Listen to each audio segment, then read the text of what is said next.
और केला खड़ा नो कहेगा 400 पर नो पता नहीं कहाँ जाएगा नो इन्हें ना बैठ रहा है भारत में दे लेगा अमेरिका से मिला होगा पाकिस्तान से मिला होगा कुछ रहा नहीं बैठ रहा ना तो मेरा बैठ रहा ना चैनल वालों का बैठ रहा। तो मैं कुछ अलग से बात बताऊँ हमारे से पहले सारे मास्टरों ने सारे सब्जेक्ट हमें पढ़ा रखे हमको नई शिक्षा देने आए और मेरा एक निवेदन आप लोगों से जरूर रहेगा फरका 84 वालों इस फील्ड की चर्चा होगी राजनीति में आज हमारी बात को गहराई से समझना आज इस पंडाल की और इस फील्ड की चर्चा राजनीति में होगी। आप पे ग्रहण लगाया जाएगा आज शाम को राजनीतिक लोग बैठ के 2 पैर जरूर फालतू मारेंगे कि आज ये पंडाल फरका 84 का खाली रहा। सब लोग इसका बदला 26 तारीख में ये पंडाल तो आज खाली रह गया लेकिन इस बार आपके गांव के स्कूल में जो ईवीएम मशीन लगेगी उस ईवीएम मशीन में इस बार भारतीय जनता पार्टी के कमल के बटन का निशान न दबे तो जब लगेगा कि उसी समय वो शाम को 2 पैर और फालतू देंगे क्योंकि उनकी व्यवस्था भंग हो जाए। साथियों हमारी बात को गहराई से समझने का प्रयास करना। आप ईमानदारी से बताओ पृथ्वीराज चौहान गुज्जर है क्या? मिहिर भोज जी गुज्जर है क्या? अनंतपाल तोमर जी गुज्जर है क्या? जब यह लगाई उन सारी मूर्तियों में जाति सूचक शब्द लिख के आपको क्या एक बार भी लड़ने का मन नहीं करा?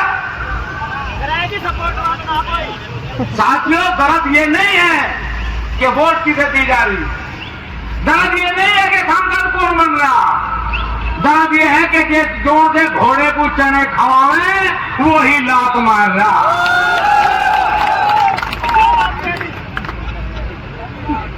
कितनी मजाक की बात है। मेरे पत्रकार पूछे साहब आप तो भारतीय जनता पार्टी का कौन वोटर है राजपूत तो फिर आप क्यों नाराज हैं? मैंने कहा सन 52 में जब पहली बार चुनाव हुए देश में जब भी भारतीय जनता पार्टी थी क्या मेरे भाई जब तो कोई और ही पार्टी होगी ये हमारे आरोप लगे। हमने एक बात सबको कहा कि राजपूत समाज हमेशा राष्ट्रवाद के नाम पे वोट करता है वो जातिवाद के नाम पे वोट नहीं करता। और दुर्भाग्य की बात क्या है आपने पिछले 10 साल में जब सन 2014 में चुनाव आया चलो जब तो मेरी ये बात समझ में आई कि भाई देश में हिंदू मुस्लिम हुई और हिंदू मुस्लिम पे चुनाव हुआ और भारतीय जनता पार्टी की सरकार आ गई। उस टाइम के पोस्टर अब तो गूगल चलाना है सब लोग उस टाइम के पोस्टर निकालो आप पोस्टरों पे मोदी जी का और राजनाथ जी का एक जगह फोटो था सन 2014 में। सन 2019 जब तक आया राजनाथ जी चले गए 4थे नंबर पर। अब राजनाथ जी का फोटो नहीं था फिर किसका फोटो आया अमित शाह जी का। अब सन 2024 का चुनाव आया तो कमाल की बात देखो ना मोदी का ना उसका अमित शाह का ना योगी जी का ना नितिन गडकरी का केला घड़ा पट्टा और केला खड़ा नो कहेगा 400 पर नो पता नहीं कहाँ जाएगा नो इन्हें ना बैठ रहा है भारत में दे लेगा अमेरिका से मिला होगा कुछ पाकिस्तान से मिला होगा कुछ रहा नहीं बैठ रहा ना तो मेरा बैठ रहा ना चैनल वालों का बैठ रहा।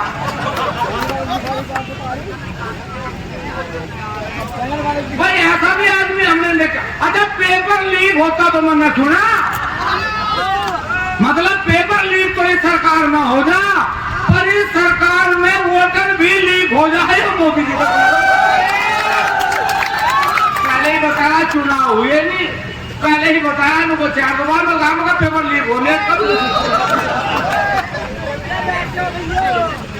फरका 84 वालों इसे लघु मेवाड़ कहें के नहीं कहते और आपकी जिम्मेदारी सबसे ज्यादा है। आप भाषण सुनने के लिए नहीं आए, आपकी जिम्मेदारी सबसे ज्यादा है। क्यों है आपकी जिम्मेदारी सबसे ज्यादा? कि चाहे पंचायत सहारनपुर में हो, चाहे पंचायत मेरठ में हो, लेकिन व्यक्ति बोलने वाला इतना जरूर कहेगा कि 87 की धरती से चल के आए आदरणीय ललित राणा, भूपेंद्र भाई, अन्य लोगों के नाम ले रहे हैं। आपकी जिम्मेदारी इसलिए ज्यादा है क्योंकि आप बड़े गढ़ में रह रहे, तो हम ज्यादा तो तुझे कुछ कहने के नहीं। क्योंकि मैंने एक जगह सुना था, एक दिन मोदी जी वो दे रहे थे कुछ बच्चों को इनाम दे रहे थे, तो एक वो बिहार की लड़की है नेताजी ठाकुर, तो जब मोदी जी ने उसे इनाम दिया तो उसे कहा मोदी जी ने कि नेताजी कुछ सुनाओ, क्योंकि मेरी सुन सुन के तो देश ऊब गया। मैं नहीं कह रहा, मोदी जी ने कहा कुछ, तो जब मोदी जी ने ये बात कही तो सब समझ लो कि मोदी जी इस बात को स्वीकार कर गए कि अब देश मेरी बात को बिल्कुल भी नहीं सुने। तो मेरा निवेदन आपसे है कि आपके बीच में देखो, आज ये मीटिंग है, कल को योगी जी भी आएंगे, कल को है ना उनका प्रोग्राम, और जहां जहां मैं जा रहा वहीं वहीं योगी जी जा रहे। लेकिन योगी जी की एक बात अच्छी है, बढ़िया, उन्होंने कल कैराना में कहा योगी जी ने कि भाई देखो, क्षत्रिय के मुंह से यदि एक बार कोई बात निकल जा तो फिर वो उसका पूरा पढ़े। तो योगी जी ने वो दोहराया फिर कि रघुकुल रीत चली आएगी, प्राण जाए पर। तो योगी जी ने किसका समर्थन करा? क्षत्रियों का करा ना। अब भाई वो खुल के भी नहीं कह सकता, धाम ने सुन अच्छा, इशारों में कह तो रहे बड़ी बात। तो मेरा निवेदन आप लोगों से इतना है मेरे भाई,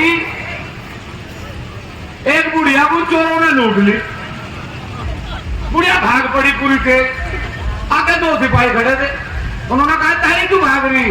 बोला भाई लूट ली। बोले जब लूट ली कम से कम तो आराम से चली जा। तो लूट तो कम लिए, अब तो तब आराम से 26 तारीख का इंतजार करो, और इतने आराम से 26 तारीख तक रहो। लेकिन 26 तारीख को इतना पोलिंग करो कि आपके महापुरुषों का अपमान करने वाली ये पार्टी, आपकी माता और बहनों को गाली देने वाली ये पार्टी इस बार सत्ता में कहीं दिखाई न दे। क्या आपके रिश्ते अंग्रेजों के साथ रोटी बेटी के रहे? क्या आपने मुगलों को अपनी लड़कियां देकर रियासत ली? और भारतीय जनता पार्टी के सांसद ये कहें, और आज भी भारतीय जनता पार्टी में कुछ राजपूत लोग वहां बैठकर चाटुकारिता करें, उनके तलवे जाते हैं। एक बात ध्यान रखना अपने जीवन में, कुछ लोग तलवे चाट के नेता बनते हैं और कुछ लोग तलवे घिसा के नेता बनते हैं। हमने तलवे चाट के राजनीति नहीं करी, हमने तलवे चाट के संगठन नहीं बनाया, और जिन्हें तलवे चाटने की आदत है वो तलवे चाटे। चुनाव उनका भी होगा कभी ना कभी, ढंग उनका भी बिठाओगे। आज हमारे बीच में भाई अनिल खेड़ा जी भारतीय जनता पार्टी को छोड़कर आए, कल इनका भी हम सम्मान करेंगे। लेकिन जो आज भारतीय जनता पार्टी का तलवे चाटने के काम कर रहे, इलाज कल कोई नहीं करता।